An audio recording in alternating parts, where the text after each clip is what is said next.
আসসালামু আলাইকুম, সবাইকে স্বাগত জানাই আমাদের এনআরবি টেলিভিশন আয়োজিত মনের জানালা ভালো থাকার গল্প অনুষ্ঠানে। আমি তাসমিনা। উইলিয়াম শেক্সপিয়ার বলেছিলেন, আমাদের শরীর হচ্ছে একটা বাগান আর উদ্যানমালী হচ্ছে আমাদের ইচ্ছেগুলো।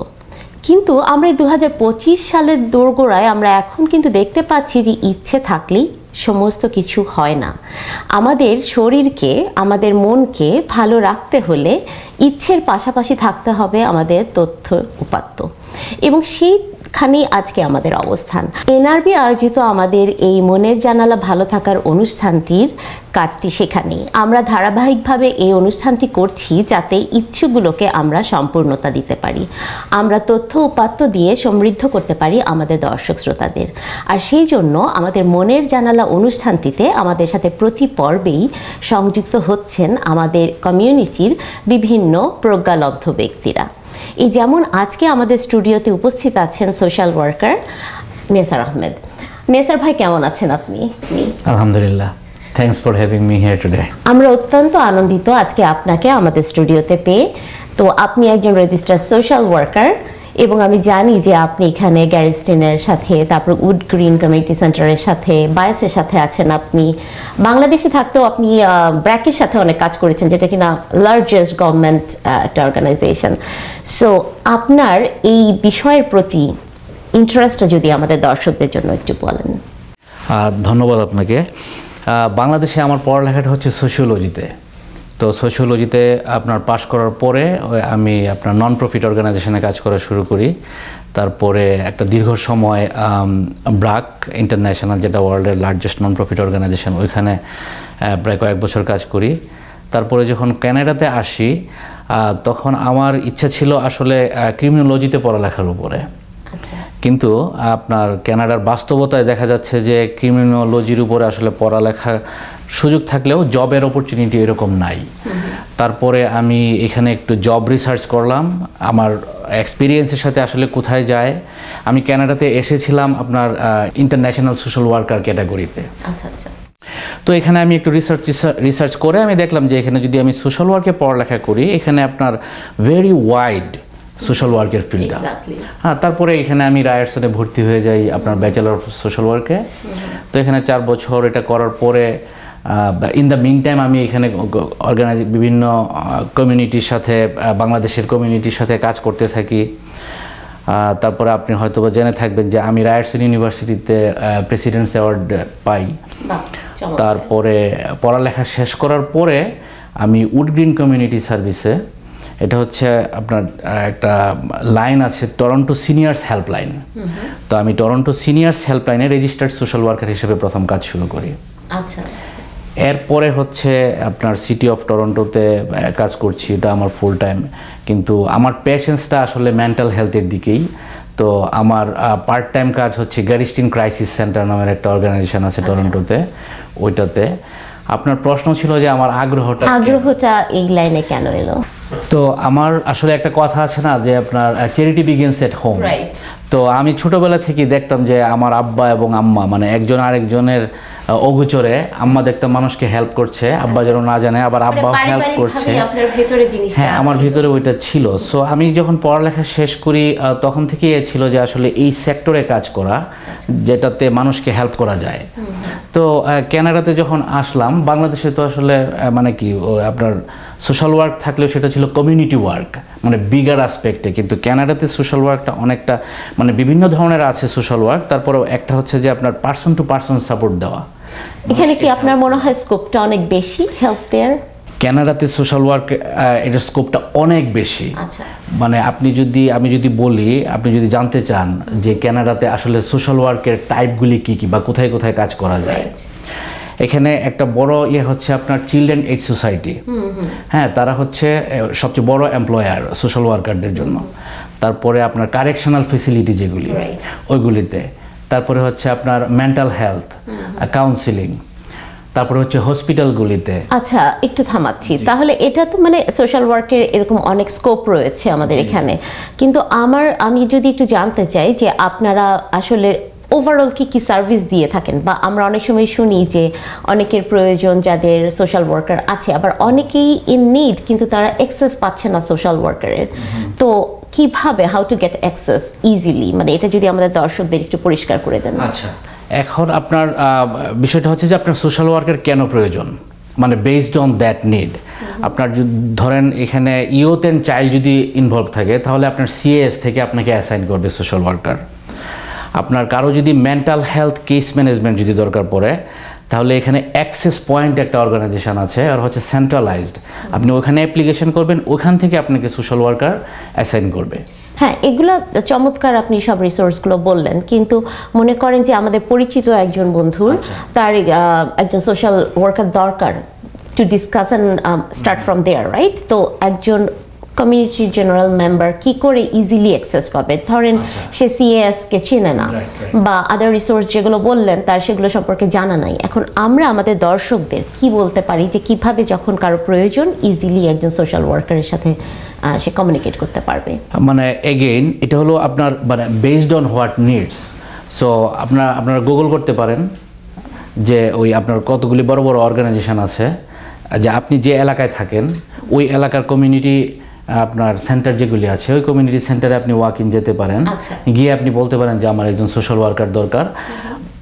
এখন কানাডাতে হয় কি যে আপনার সোশ্যাল ওয়ার্কার এবং কমিউনিটি ওয়ার্কার অথবা কমিউনিটি সাপোর্ট ওয়ার্কার এটাকে অনেকে গুলায় ফেলে একসাথে।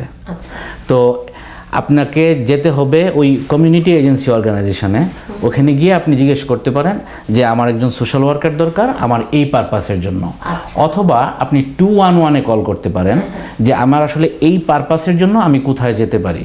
তখন 211 থেকে আপনাকে বলে দিবে স্পেসিফিকলি আপনি ওই অর্গানাইজেশনে যেতে পারেন। হ্যাঁ, ওইভাবে আপনি একজন সোশ্যাল ওয়ার্কারকে আপনি রিচ করতে পারেন। আর যদি এটা কাউন্সিলিং যদি হয় তাহলে আপনি মানে র্যান্ডমলি আপনি গুগল করে পেতে পারেন, আপনি 2-3 জন পেয়ে যাবেন গুগল করলে যে social worker in this area. আমার মনে হয় এই তথ্যগুলো আমাদের দর্শকদের জন্য বেশ উপকার দেবে। আচ্ছা, আপনি তো মানে সোশ্যাল ওয়ার্কের পাশাপাশি নানান ধরনের গবেষণাধর্মী কাজও করেছেন।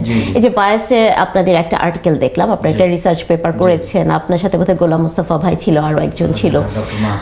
তো আপনারা মূলত 2016-17 সালে যে একটা হিউজ একটা ইস্যু আমাদের কমিউনিটিতে দেখা গেছে যে 13-14 জন টিনেজারদেরকে আমরা হারিয়েছি সে সময়ে, এবং খুবই মিরাকুলাস হলেও আমরা দেখলাম যে জেন্ডার ওয়াইজ এটার একটা ব্যাপার যে সবাই ছেলে ছিল, সব ছেলে সন্তানগুলোকে আমাদের কমিউনিটি হারিয়েছে তখন। তো আপনাদের রিসার্চ পেপারটাতে একটু আমি দেখলাম যে আপনারা এখানে অনেকগুলো রিজন দেখিয়েছেন, এবং পাশাপাশি সেগুলো প্রতিকারের জন্য কিছু আপনারা সাজেশনও দিয়েছেন। তো আমাদের দর্শকদেরকে আমরা যদি ওই ব্যাপারটাতে আজকে একটু ফোকাস করি, যে মানে অ্যাডাল্টের আগে ওই টিনেজ অবস্থায় মানে কি কি ইস্যুগুলো একটা বাচ্চাকে, একটা টিনেজারকে ওই লেভেলে নিয়ে যায় যে যখন সে একটা সুইসাইড কমিট করে ফেলে, এবং আমরা যাতে সেটা নেক্সটে প্রতিহত করতে পারি, তাহলে সেক্ষেত্রে আমাদের কি কি স্টেপস নেওয়া দরকার? Thank you. এটা আসলে আমরা রিসার্চটা শুরু করি তখন, আমি এর ব্যাকগ্রাউন্ডে না যাই, আপনার টু দ্য পয়েন্টে চলে আসি। এটা হচ্ছে যে আমরা মানে যারা দোজ হু কমিটেড সুইসাইড, মানে we don't know the actual reason, কারণ তারা তো আর নাই। তো আমরা যেটা করি, আমরা ফোকাস গ্রুপ মিটিং করি এবং পার্টিসিপেটরি অ্যাকশন রিসার্চের মাধ্যমে আমরা বের করার চেষ্টা করি যে তাদের চ্যালেঞ্জগুলি কি কি ছিল, বা ইয়থ টাইমে তাদের চ্যালেঞ্জগুলি কি কি থাকে। তো আমরা ইয়থদের সাথে আপনার কাজ করি এবং প্যারেন্টসদের সাথে কাজ করি, মানে আমরা ইন্টারভিউ নেই, ফোকাস গ্রুপ মিটিং করি। ওইখান থেকে আমরা কতগুলি ফাইন্ডিংসে চলে আসি, যে মানে ওখানের যে ফাইন্ডিংসগুলি আসে এগুলি। তো এখানে অনেকগুলি ফাইন্ডিংস আসে যেগুলি তাদের মেজর চ্যালেঞ্জ। তো 1 নম্বর চ্যালেঞ্জ যেটা ছিল এটা হচ্ছে communications gap between parents and children. হ্যাঁ, এবং আমার কাছে খুব ইন্টারেস্টিং লেগেছে যে আপনাদের এই পেপারে আপনারা আবার এটা নিয়েও আর্গু করেছেন যে কমিউনিকেশন গ্যাপটা একটা পক্ষ মনে করছে ল্যাঙ্গুয়েজ ব্যারিয়ারের জন্য, ওয়ারেজ আরেকটা পক্ষ মনে করছে it's not for language barrier. So কনক্লুশনটা আপনারা কিভাবে টানবেন এই বিষয়টিতে? আসলে এটার কনক্লুশনটা আসলে টানা সম্ভব না। কেন সম্ভব না? কারণ হচ্ছে দুইটা পার্সপেক্টিভ দুই রকমের। তো আমাদেরকে মানে এই ক্ষেত্রে আমরা যেহেতু প্যারেন্টসদের সাথে কাজ করি বেশি, কিন্তু প্রবলেমটা হচ্ছে ইয়থদের, তাহলে আপনার সলিউশনটা হচ্ছে প্যারেন্টসদের কাছে। সো আমাদেরকে মানে আন্ডারস্ট্যান্ড করতে হবে যে আসলে মানে ইয়ুথদের স্ট্রাগল কোনটা। তারা যেটা বলছে দর্শকদের জন্য বলা যে আমরা প্যারেন্টসদের সাথে চিলড্রেনদের কমিউনিকেশন গ্যাপ বলতে আমরা মনে করি যে ল্যাঙ্গুয়েজ গ্যাপ। হ্যাঁ, এটা আসলে অ্যাডাল্টরা এভাবেই নিচ্ছেন বিষয়টা। এটা অনেকটা সাইকোলজিক্যাল বিষয় যে মানে যার যেখানটাতে দুর্বলতা। একজন ইমিগ্রেন্ট প্যারেন্টসরা ভাবছেন যে হয়তো বা আমি ইংরেজিতে ওভাবে ওকে এক্সপ্রেস করতে পারছি না, ওয়ারেস বাচ্চাটা দেখছে যে মা যা বলছে আমি তো বুঝতে পারছি, বাবা যা বলছে আমি তো বুঝতে পারছি। It's not language. হ্যাঁ, you are closed, you are not open, you are not listening, right? এই ধরনের বিষয়গুলো চলে আসছে। সো এখানে আমরা ইয়ুথদের কাছ থেকে যেটা পেয়েছি এটা হচ্ছে তারা কমিউনিকেশন বলতে গ্যাপটা বলতে বোঝাচ্ছে যে মানে আপনার টপিকস অফ দ্য কমিউনিকেশন, মানে আমি এই বিষয়টা নিয়ে আমি আসলে কমিউনিকেট করতে পারছি কিনা।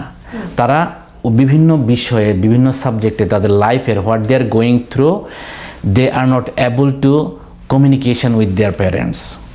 হোয়াই? কারণ হচ্ছে তারা জানে this communication, this topics is not going to accepted.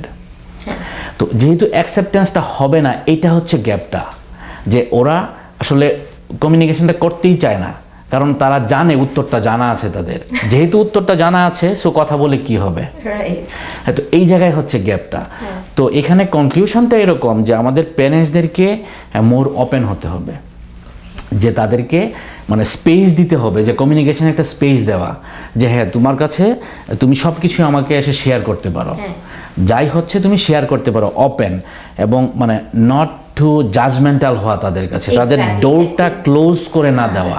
এটা খুব বড় একটা বিষয় যে আমরা অনেক সময় দেখি যে একটা বাচ্চা যখন তার বাবা মাকে একটা বিষয় বলতে পারছে না, যেমন ধরেন পারসেপশন অফ সেক্সুয়ালিটি আপনারা যেটা বলেছেন, তারপর আইডেন্টিটি ক্রাইসিস, তারপর ওই যে একটু মানে ক্লাসিফিকেশনের একটা বিষয় থাকে, ওভারঅল সোসাইটিতে কিভাবে হচ্ছে, তারপরে মানে বিভিন্ন বিষয়গুলো, এই বিষয়গুলো যখন একটা বাচ্চা, আপনার সবচেয়ে বড় এটা স্টার্ট হয় কোথায় জানেন? কেরিয়ার নিয়ে, মানে কেরিয়ার দিয়ে শুরু হয়।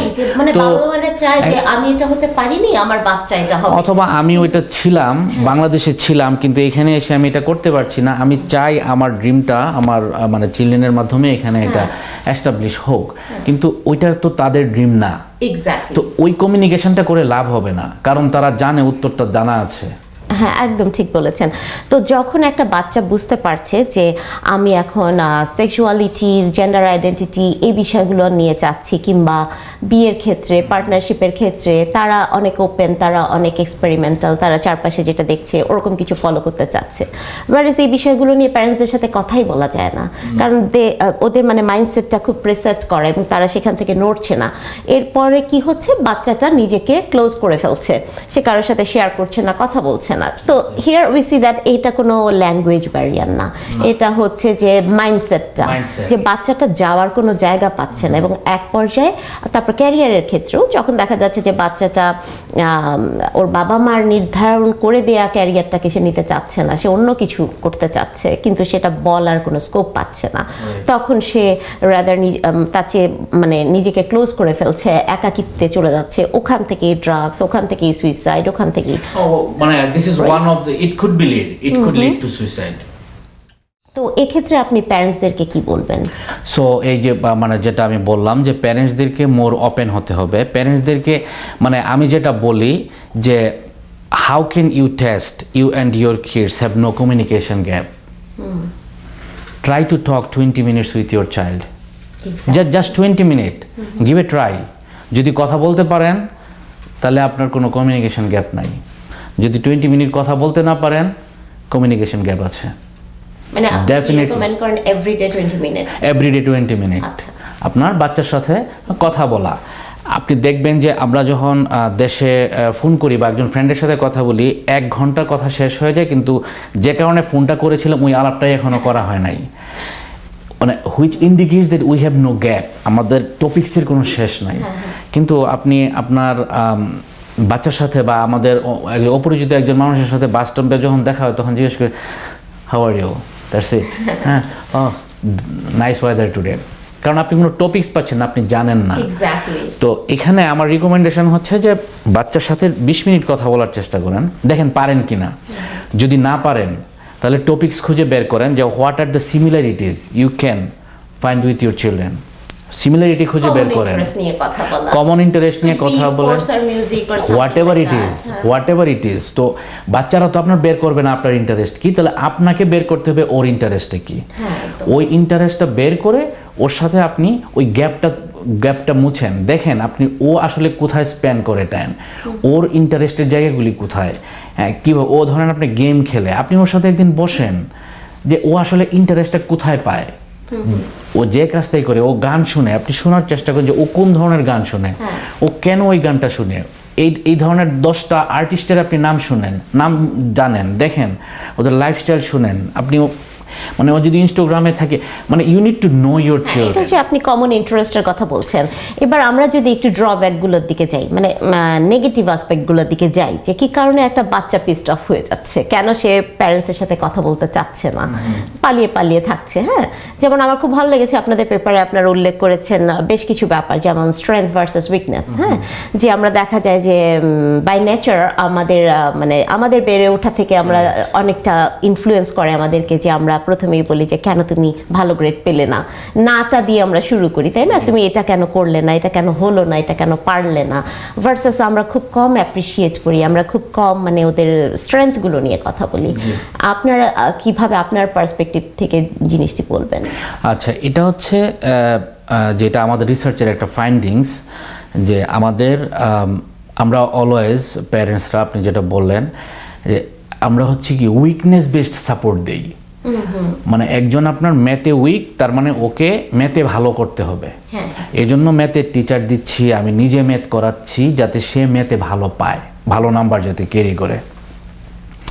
কিন্তু আমরা কিন্তু ওর ইন্টারেস্টটা আসলে কোথায় ওইটা দেখার চেষ্টা করছি না, এবং তার স্ট্রেংথটা কোথায় ওইখানে দেখার আমরা চেষ্টা করছি না।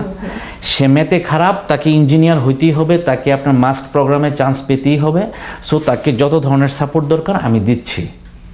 কিন্তু ওর ইন্টারেস্টটা হচ্ছে বায়োলজিতে, বা ওর ইন্টারেস্টটা হচ্ছে লিটারেচারে, বা ওর ইন্টারেস্টটা হচ্ছে ডান্সে বা arts and crafts or what ever. কিন্তু আমরা ওই স্ট্রেংথটা, মানে ওর স্ট্রেংথটা কোথায় আছে, মানে এই জিনিসটা আইডেন্টিফাই করা। ও এই জন্য বাচ্চাকে you need to know your child. তো আপনাকে যখন ভালো করে যখন আপনি জানবেন যে তার স্ট্রেংথটা কোথায়, তখন আপনি তার স্ট্রেংথে ধরেন, সে যদি আপনার 80% থাকে, ন্যাচারালি তার যদি স্ট্রেংথ থাকে, তাহলে আপনি যদি তাকে 20% যদি আরেকটু সাপোর্ট দেন, সে 100% হয়ে যাবে, সে বুস্ট হতে পারবে। আর ন্যাচারালি তার কোনো ইন্টারেস্টই নাই এটাতে, সে 30%। আপনি এটাতে যতই বুস্ট করেন, আপনি কত পর্যন্ত উঠাতে পারবেন। তো এই জন্য হয় কি, যে ওরা যখন এখানেই গ্যাপটা তৈরি হয়ে যায়, যে this is not my interesting area, আমি এই এরিয়াতে আমি কাজই করতে চাই না, কিন্তু আমাকে এখানেই ফোর্স করা হচ্ছে, এটা দিয়ে আমার ভালো করতে হবে। তো তখনই হয় কি, যে আর কথা বলে না, আস্তে আস্তে আপনার দূরত্ব তৈরি হতে থাকে এবং বুঝে না। এটাই তো হচ্ছে মানে বোঝার বিষয়টা। একদম ঠিক বলেছেন। আচ্ছা, তাহলে এগুলো অনেকগুলো বিষয় কিন্তু জেনারেশন গ্যাপের জন্যও হয়, আপনার কি মনে হয়? হ্যাঁ, এটা কিন্তু আমাদের একটা অন্যতম ফাইন্ডিংস ছিল, যে মানে আপনার মানে প্রবলেমের বা এটা কোথায়, ইস্যুটা কোথায়। তো অন্যতম একটা ইস্যু ছিল যে generation gaps between children and parent. এখন আমরা আসলে যারা বাংলাদেশ থেকে এখানে আসছি, মানে সবাই না, অনেকেই আমরা আসলে অনেক লিগেসি নিয়ে আসছি, এবং আমরা আমাদের বেড়ে ওঠাটা আটকে আছে 80-এর দশকে, 90-এর দশকে, বা আপনার মানে 2000-এর আর্লি 2000-এ। তো যেহেতু আমরা ওই জায়গায় আটকে আছি এখনো, আমরা চাই যে ওরা একইভাবে আপনার বড় হোক, আমরা তাদেরকে প্যারেন্টিংটা একইভাবে করতে চাই, the way we were parented. হ্যাঁ, যেমন একটু থামাচ্ছি, যেমন আমি অনেক টিনেজারকে বলতে শুনেছি যে হ্যাঁ, আমার বাবার এটা ড্রিম ছিল, বা আমার মার এটা ড্রিম ছিল, she couldn't do it, so তারা চায় আমি এটা করি। হ্যাঁ, এটা একটা বার্ডেনের মতো হয়ে যায়। এটাকে আপনি কতটুকু গুরুত্ব দেবেন, যে মানে চাপিয়ে দেয়া যে না তোমাকে ডাক্তারি হতে হবে, তোমাকে ইঞ্জিনিয়ার হতে হবে? আমি একটু আগের এটাতে একটু রেফারে যাচ্ছি, তারপরে এখানে আসছি। দেখেন, একটা সময় ছিল ট্র্যাডিশনে, আপনি ধরেন 90-এর দশকে যারা আমরা যারা বড় হয়ে আসছি, আমাদের কি ছিল, আপনার মানে ইউনিভার্সিটিতে পড়বেন, আপনি ডাক্তার হবে, ইঞ্জিনিয়ার হবে, অথবা ইউনিভার্সিটিতে পড়বে, একটা গভর্নমেন্ট বা একটা প্রাইভেট একটা ভালো জব করবে, মানে আলটিমেটলি গোল কি ফাইন্যান্সিয়াল আপনার সলভেন্সি, রাইট? মানে সাকসেস বলতে আমরা আমাদের সমাজে ওইটাই বুঝতাম। আপনি দেখেন এখন আপনার সাকসেসফুল কারা, এই ওয়েস্টার্ন সোসাইটিতে সাকসেসফুল কারা? আপনার একজন টিকটক করেও সে আপনার $1,000,000 ইনকাম করছে। একজন আপনার ইউটিউব করে সে $1,000,000 ইনকাম করছে। মানে ডাক্তার ইঞ্জিনিয়ার চেয়ে বা আপনার একজন নিউরো সার্জনের চেয়ে একজন ইউটিউবারের ইনকাম বেশি বা ফাইন্যান্সিয়ালি তার সাকসেসটা বেশি। এবং তখন আপনার অপরচুনিটি কম ছিল, এখন কিন্তু অপরচুনিটি অনেক বেশি। আপনার একজন শুধু গেম খেলে সে আপনার $1,000,000 ইনকাম করতে পারে। হ্যাঁ, সো এই যে প্যারেন্টসদেরকে বাচ্চাদের ওই এরিয়াটা আইডেন্টিফাই করতে হবে যে তার এটা হচ্ছে কোথায়, এবং আমাদেরকে এই অ্যাকনোলেজমেন্টটা করতে হবে যে আমরা কোন সোসাইটিতে বেড়ে উঠেছিলাম আর এখন আমরা আমাদের বাচ্চারা কোন সোসাইটিতে বড় হচ্ছে। তখন একটা ইনফরমেশন আমেরিকাতে একটা কিছু ঘটলে আমরা এটা হয়তো এক সপ্তাহ পরে আমাদের টিভিতে বা আমাদের পত্রিকা বা আমাদের মানে প্রিন্ট মিডিয়াতে আমরা পেতাম। এখন একটা জিনিস ঘটলো এখানে নিউ ইয়র্কে, at the same time new ইয়র্কের যেটা শুনলো কানাডার বাচ্চাও একইভাবে শুনে ফেললো। তার মানে ওই যে ওই গ্যাপটা আমরা আসলে মানে we need to acknowledge the current world, মানে কন্টেম্পোরারি সিচুয়েশন, ওই জিনিসটাকে অ্যাকনোলেজ করলে মানে আমাদের বেড়ে ওঠার চেয়ে দেখতে হবে এখন কিভাবে বাচ্চারা বড় হচ্ছে। হ্যাঁ, আপনাদের রিসার্চ পেপার আরও একটা বিষয় আপনারা এনেছেন যে systematic racism versus internal racism. তো ওই বিষয়ে যদি একটু বলেন যে আসলে এই যে সুইসাইডাল কেসগুলো বা আমাদের কমিউনিটিতে টিনেজ বাচ্চাদের যে মেন্টাল হেলথ ক্রাইসিস হচ্ছে, এখানে রেসিজম বিষয়টা কতটুকু কাজ করে? এখানে রেসিজমের বিষয়টা আপনি যদি জানেন যে কানাডাতে কিন্তু সবচেয়ে বেশি সুইসাইড হয় হচ্ছে ইন্ডিজিনাস কমিউনিটিতে, এরপরে হচ্ছে ব্ল্যাক কমিউনিটিতে, তারপরে হচ্ছে আমাদের মতো যে আপনার ভিজুয়াল মাইনরিটি যারা আছে তাদের মধ্যে। তো এখানে আপনার মেন্টাল হেলথের তো দুইটা পার্সপেক্টিভ, একটা হচ্ছে আপনার কেমিক্যাল ইমব্যালেন্স অফ ব্রেন আর একটা হচ্ছে আপনার সোশ্যাল পার্সপেক্টিভ। তো ওই সুসাইডাল কারণে ওই সরি আমি একটু থামাচ্ছি, কারণ আমি একটু ক্লিয়ার হতে চাচ্ছি আমাদের দর্শকদের জন্য যে এই যে কেমিক্যাল যেটা বললেন আর সোসাইটাল যেটা বললেন, এই দুটো কি কানেক্টেড না? মানে আমার মনে হয় যে অনেকভাবেই, কারণ মনে করেন যে একটা মানুষ যখন হ্যাপি হচ্ছে, সোশ্যাল বিভিন্ন ইনফ্লুয়েন্স থেকেও সে হ্যাপি হচ্ছে, এটার কারণে কিন্তু তার ডোপামিনটার সিক্রেশন হচ্ছে, রাইট? সো সেটা মানুষকে হ্যাপি করছে। সো সোসাইটাল বিভিন্ন কারণেও কিন্তু আমাদের কেমিক্যাল বিষয়গুলা মানে they are mutually dependent on each other. Mutually dependent, কিন্তু আপনার এখানে ধরেন মানে আমি কেমিক্যাল ইমব্যালেন্স বলতে বোঝাচ্ছি ধরেন কারো আপনার তার জেনেটিক, আচ্ছা জেনেটিক আপনার কারো ডিপ্রেশন থাকতে পারে, তার প্যারেন্টসের ছিল, তার মানে গ্র্যান্ড প্যারেন্টসের ছিল। সো ওকে আপনি মানে সোসাইটিতে যতই আপনি হ্যাপি করার চেষ্টা করেন, হ্যাঁ, তার মধ্যে কেমিক্যাল ইমব্যালেন্স জেনেটিক্যাল কারণে, তার যদি স্কিজোফ্রেনিয়া থাকে জেনেটিক্যাল কারণে, বা তার যদি বাইপোলার থাকে, আপনার ADHD থাকে, এই কিছু প্রবলেম যদি জেনেটিক্যালি থাকে, তাহলে আপনি সোসাইটি থেকে যতই সাপোর্ট দেন তাকে ফাংশনাল করতে পারবেন, কিন্তু তার ওই প্রবলেমটা থেকে যাবে। কিন্তু কতগুলি বিষয় আছে সোসাইটির, যেমন আপনি ধরেন আপনার ওয়ার্ক এনভায়রনমেন্টে আপনাকে খুব প্রচন্ড পরিমাণ অ্যাংজাইটির মধ্যে রাখা হচ্ছে, তাহলে ওই অ্যাংজাইটির কারণে আপনার মানে কেমিক্যাল ইমব্যালেন্স আলটিমেটলি হবে, আপনি ঘুমাতে পারবেন না, আপনি সবসময় স্ট্রেসে থাকবেন, প্যানিক অ্যাটাক হবে, তো এগুলি হবে। সো দুইটা অনেক সময় কোডিপেন্ডেন্ট, অনেক সময় দুইটা ইন্ডিভিজুয়ালি কাজ করতে পারে। আচ্ছা, আপনি খুব সুন্দরভাবে এক্সপ্লেন করছেন বিষয়গুলো। তাহলে মানে আগের প্রশ্নে যদি আবার একটু ফেরত যাই, যে মানে আমরা দেখলাম পারিবারিকভাবে কিভাবে ওরা মানে আপসেট হচ্ছে, ডিপ্রেসড হচ্ছে, কি কারণে জেনারেশন গ্যাপের জন্য তারা রিলেট করতে পারছে না, এগুলো হচ্ছে ফ্যামিলির একটা আসপেক্ট। আদার দ্যান দ্যাট আপনার ওই যে রেসিজম বা সোসাইটাল ডিসক্রিমিনেশন বা ধরেন সাবস্টেন্সের ইজি অ্যাক্সেস নাও, এই বিষয়গুলো কিভাবে কতদূর দায়ী?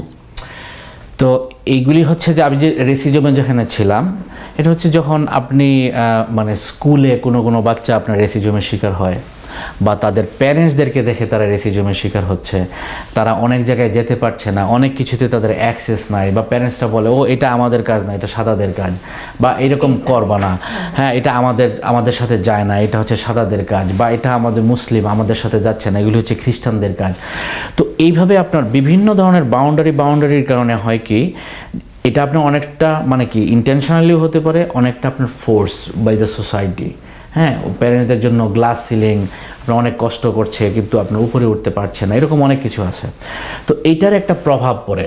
তো ধরেন ফ্যামিলিতে বাবাও যদি আপনার রেসিজমের শিকার হয় বা মাও যদি রেসিজমের শিকার হয়, এটার কিন্তু একটা ইম্প্যাক্ট বাচ্চাদের উপরে পড়ে, আবার বাচ্চারাও ইম্প্যাক্টেড হয়। তো এই ইম্প্যাক্ট যখন তারা হয়, তখন তারা যদি ওটা যদি টেক কেয়ার না করে ওইটাকে, হ্যাঁ, কারোর সাথে কথা না বলে, হ্যাঁ, তাহলে কিন্তু তারা এটা নেক্সট স্টেপে যাচ্ছে, অ্যাংজাইটি, ডিপ্রেশন, তারপরে এখান থেকে আপনার এটা it could lead suicide. Exactly.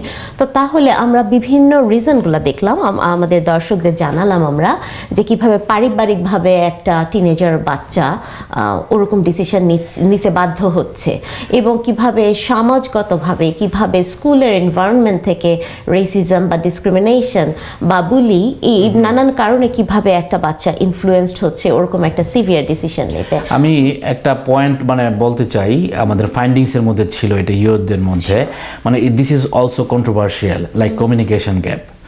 এটা হচ্ছে যে ব্রোকেন ফ্যামিলি। এক্স্যাক্টলি, হ্যাঁ, এটা আমার খুব ইন্টারেস্টিং লেগেছে যে ফ্যামিলিগুলো বলছে যে ব্রোকেন ফ্যামিলি মিন্স সেপারেটেড, আর যাদের ডিভোর্স হয়ে গেছে। ওদিকে বাচ্চারা দেখছে যে একই ছাদের নিচে আছে বাবা মা, but they don't have communication, they are not respecting each other, they are not communicating each other, and তারা কিন্তু ওটাকেই ব্রোকেন ফ্যামিলি বলছে। রাইট। তো এটা ওদের এটা হচ্ছে কি যে আপনার ব্রোক অ্যাপার্ট, দুইটা সেপারেট থাকা তাই না, এটা হচ্ছে যে আপনার মিনিংফুল কমিউনিকেশন যদি না থাকে, এখানে ওদের কিওয়ার্ডটা হচ্ছে মিনিংফুল কমিউনিকেশন। আপনি ধরেন বাসে আপনি ঢাকা থেকে চিটগাঁয়ে যাচ্ছেন, আপনি বাসের ড্রাইভার এক পাশে বসা আর এক পাশের সিটে আপনি বসে যাচ্ছেন, আপনি কিন্তু 6 ঘন্টা একসাথে ড্রাইভ করলেন, ড্রাইভ করে গেল আপনি পাশে বসা, কিন্তু কোনো কমিউনিকেশন নাই। আর একটা হচ্ছে যে আপনি আপনার ফ্রেন্ডের সাথে আপনি পাশাপাশি সিটে বসে কথা বলতে বলতে যাচ্ছেন। সো এইটা হচ্ছে কমিউনিকেশন, শুধু কাছাকাছি থাকা না, শুধুমাত্র কাছাকাছি বসলেন আপনি, ফিজিক্যাল ডিস্টেন্সটা কম, এর এই না যে আপনার মধ্যে well communicated. It's more like connection, right? এটা হচ্ছে কানেক্টিভিটিটা, এবং এটা হচ্ছে আপনার তারা যেটা বলে মিনিংফুল কমিউনিকেশন। একই ছাদের নিচে আছে কিন্তু কারোর সাথে কারো কোনো কথা নাই। সো তাদেরকে ওইটা হার্ট করে, তাদের কাছে ওইটা হচ্ছে যে এই ব্রোকেন ফ্যামিলি। আমার একটা লাইন, একটা ছেলের কথা মনে আছে, সে বলছিল যে we don't care we raised by a single parents or not, but we want to grow abundance of love and affections. হ্যাঁ, একজনের কাছে যদি হয়, তারা যদি পর্যাপ্ত লাভ এবং অ্যাফেকশনটা যদি পায়, তারা এইটাকেই কেয়ার করে। তারা এটা কেয়ার করে না যে এটা মার কাছ থেকে পাচ্ছে না বাবার কাছ থেকে পাচ্ছে, কিন্তু দে ফিল বদার্ড যখন আপনার ওই দুইজনকে যখন দেখে আপনার দুটো মানুষের ফাইটিং দেখার চাইতে একটু ঘরের মধ্যে একটু তারা প্রেফার করে যে একটা ইউনিটি থাকবে, আনন্দ থাকবে, হ্যাপিনেস ওভারঅল। আচ্ছা, আরেকটা প্রশ্ন ছিল যে আপনাদের রিসার্চ পেপারে দেখেছি আপনারা ক্লাসিজম ব্যাপারটা নিয়ে এসেছেন, তো এটা কতটুকু বাচ্চাদের ইম্প্যাক্ট করে বলে আপনার ধারণা? এটা আমরা আনি নাই, এটা হচ্ছে আপনার প্যারেন্টসদের পক্ষ থেকে এই জিনিসটা চলে আসছে, এবং ইয়ুথদের কাছ থেকেও চলে আসছে। এটা আসছে দুইভাবে, এটাও একটা কন্ট্রোভার্সি হচ্ছে এখানে। এটা হচ্ছে যে প্যারেন্টসরা আমাদের কমিউনিটিতে যেটা হয় যে কার কি আছে, অনেক শো আপের ব্যাপার, শো আপের বিষয়টা আছে। আপনি দেখবেন যে একটা পার্টিতে আপনি এক জায়গায় গেলেন, কোথাও কোথাও এরকম হয় যে কার কয়টা বাসা আছে, ধরেন বাড়ি ভাড়াটিয়া নিয়ে কথা হচ্ছে, গাড়ি নিয়ে কথা হচ্ছে, কে কোন গাড়ি চালাচ্ছে, kind of economy based conversation, হ্যাঁ, ফাইন্যান্সিয়াল কনভারসেশন। ওইখানে যারা একটু ফাইন্যান্সিয়ালি উইক, তারা একটু টিমিড থাকে, তারা এতটা পার্টিসিপেট করতে পারে না, এটা তাদেরকে ইম্প্যাক্ট করে। অ্যাট দ্য সেম টাইম বাচ্চাদের মধ্যে তারা তারা যখন দেখে যে এই বিষয়টা নিয়ে প্যারেন্টসরা ওরিড যে হ্যাঁ অমুকের এটা আছে, অমুকের এটা আছে, আমার এটা নাই, তো এইটা নিয়ে তাদেরকে তারা একটা ইনফিউরিটি কমপ্লেক্সের মধ্যে বড় হয়। আচ্ছা, কিন্তু এখানে মজার বিষয় হচ্ছে বাচ্চারা তারা যখন স্কুলে যায়, ধরেন স্কুলে একটা বাচ্চা গেল নাইকি পরে, আরেকটা বাচ্চা গেল হয়তো এডিডাস পরে, ওখানে ওদের মধ্যে কিন্তু এটা নিয়ে খুব একটা আপনার ডিসক্রিমিনেশন হয় না, বা কে কোন ব্র্যান্ডেডটা পরে গেল এটা নিয়ে খুব একটা তাদেরকে এফেক্ট করে না, কারণ তারা ওখানে ওই ইউনিটিটা দেখে। ওদেরকে ওই বাইরের চাইতে তারা বাসায় বেশি এফেক্টেড হচ্ছে, এবং এটা ইন্টার কমিউনিটির ভিতরে তারা এটা শিকারটা বেশি হচ্ছে। হ্যাঁ, এটা প্যারেন্টসরাও এই বিষয়ে একমত যে আমরা ক্লাসিজমের শিকার হচ্ছি মানে কমিউনিটির ভিতরে, এবং ইয়দেরও এক্সপিরিয়েন্স হচ্ছে যে আমরা কমিউনিটির ভিতরেই আমরা ওই বুলিংটার শিকার বেশি হচ্ছি। বাচ্চারা হয়তো বলতেছে আমার বাবা তো মার্সিডিজ চালায়, তোমার বাবা তো টয়োটা চালায়। নেসার ভাই, আমরা আমাদের অনুষ্ঠানের প্রায় শেষ প্রান্তে চলে এসেছি। তো আমরা অনেকগুলো বিষয় আজকে আমাদের দর্শকদের জন্য তুলে ধরলাম, কি করে আমরা আমাদের মানসিক স্বাস্থ্য ভালো রাখতে পারি, কিভাবে আমাদের টিনেজ বাচ্চাগুলোকে আমরা আরেকটু হ্যাপিনেস দিতে পারি, তাদেরকে সিকিউর করতে পারি, তাদের লাইফটা সিকিউর রাখতে পারি। তো আমাদের দর্শকদের জন্য তাদের মানসিক স্বাস্থ্য ভালো রাখবার জন্য আপনি সংক্ষেপে যদি 3টা বুলেট পয়েন্টে কিছু পরামর্শ দেন। Thank you. তো আমি একটা কথা বলি, মন যার যার ভালো রাখার দায়িত্ব হচ্ছে সবার, মানে আপনার এবং আপনার আশেপাশে যারা আছে তাদের মন ভালো কিনা এটা ভালো রাখার, এটাকে টেক কেয়ার করার দায়িত্ব আমাদের সবার। তো এখানে একটা বিষয় হচ্ছে যে আমরা ফাংশনাল কিনা, আমি আমার ডেইলি লাইফে ফাংশনাল কিনা, বা আপনার ফ্যামিলিতে কেউ যদি দেখেন যে একটা মানুষ সে যেভাবে আগে ফাংশন করতো এইভাবে ঠিক ফাংশন করতে পারছে না, এখানে আপনাকে হচ্ছে কনসার্ন হতে হবে এবং তার সাথে কথা বলতে হবে যে what they are going through. তো এই জিনিসটা যদি জানা যায় তাহলে হয় কি আর্লি ইন্টারভেনশনটা করা যায়। আর আর্লি ইন্টারভেনশনে যদি যাওয়া যায় তখনই আপনার একজনকে সাপোর্ট দেওয়া যায়। এটা হচ্ছে একটা মেন্টাল হেলথ। আর একটা হচ্ছে যে আমরা অ্যাকনোলেজ করা, মানে আমাদের কমন মেন্টাল হেলথ প্রবলেম হচ্ছে অ্যাংজাইটি এবং ডিপ্রেশন। তো ওই দুইটা জিনিস আসে হচ্ছে পাওয়া এবং না পাওয়ার থেকে। তো অ্যাকনোলেজ করা যে আমি যে সিচুয়েশনটাতে আছি এই সিচুয়েশনটাকে অ্যাকসেপ্ট করা, ওই অ্যাকসেপ্ট যদি আমরা করতে না পারি তখনই সেটা ডিপ্রেশনের দিকে যায়। নেসার ভাই চমৎকার বলেছেন, অনেক ধন্যবাদ আজকে আপনাকে আমাদের দর্শকদের জন্য এই মূল্যবান তথ্যগুলো নিয়ে আসবার জন্য। আপনি অনেক ভালো থাকুন, সুস্থ থাকুন, এনআরবি টেলিভিশনের সাথে থাকুন, পাশে থাকুন বাংলার। আপনাদেরকেও ধন্যবাদ, এনআরবি টিভিকে অসংখ্য ধন্যবাদ এরকম একটা উদ্যোগ নেওয়ার জন্য। এই বিষয়টা নিয়ে আলোচনা করা কমিউনিটির জন্য খুবই গুরুত্বপূর্ণ এবং hopefully someone will be benefited from this discussion and NRB TV, thank you. সুপ্রিয় দর্শক শ্রোতা, যে যেখান থেকে আমাদের আজকের এই আয়োজনে যুক্ত হয়েছেন সবাইকে জানাই অনেক ধন্যবাদ আমাদের সাথে থাকবার জন্য, কৃতজ্ঞতা আমাদের প্রতি আপনার আস্থা রাখবার জন্য। সবাই ভালো থাকুন, শারীরিক স্বাস্থ্যের পাশাপাশি আপনার মানসিক স্বাস্থ্যেরও গুরুত্ব দিন, মনকে ভালো রাখুন, নিজের ভালো থাকাকে গুরুত্ব দিন, মন খুলে হাসুন, প্রাণ ভরে বাঁচুন। সবাইকে শুভরাত্রি জানিয়ে আজকের মতো এখানেই বিদায় নিচ্ছি আমি তাসমিনা। আপনাদের সাথে আবারও দেখা হবে আমাদের পরবর্তী পর্বে, প্রতি মাসের 3য় শনিবার ঠিক রাত 10টায় এনআরবি টেলিভিশনের পর্দায়।